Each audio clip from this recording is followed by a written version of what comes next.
Kalau nelpon, ya kemarin dia nelpon baik kan, dia nanya keadaan anak aku kan. Nah, aku jawab, anak aku lah masuk ruang ICU kata aku. Ya itu baik. Pertama masuk belum di ICU Bu ya? Belum. Masih itu perawatan dulu. biasa ya?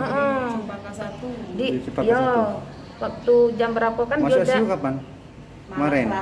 Malam Selasa ya. Jadi kondisinya koma kan? Iya, dari masuk sudah koma. Oh. Tapi luka-luka hati ya? Enggak ada luka. Waktu itu aku nanya lah kami, mana yang sakit? Katanya leher. Oh, masih bisa ngomong? Bisa, dia tuh tapi agak itu gitu iya, agak iya. susah Terbatas-batas. ngomong. Kan aku ngomong, yang sakit mana gitu. Katanya aja itu be.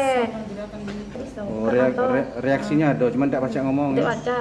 Cuma mata yang buka. Bukanya baik. Tidak besok belum. Apa ke kita nang, tidak doang dia buka berapa jam lagi. Tidak lama tak kita budak dia kan enggak. Saatnya kita nang buka jam lagi gitu. Ibu, atas kondisi anak kita kayak ini Bu, harapan kita ke sekolah dan dinas sejak mana Bu? Pengennya kita Bu? Tanggung jawab. Tanggung jawab. Tanggung jawab sampai sembuh. Iya. Harapan semoga bisa sehat kembali. Nah, kamu nggak? Ibu.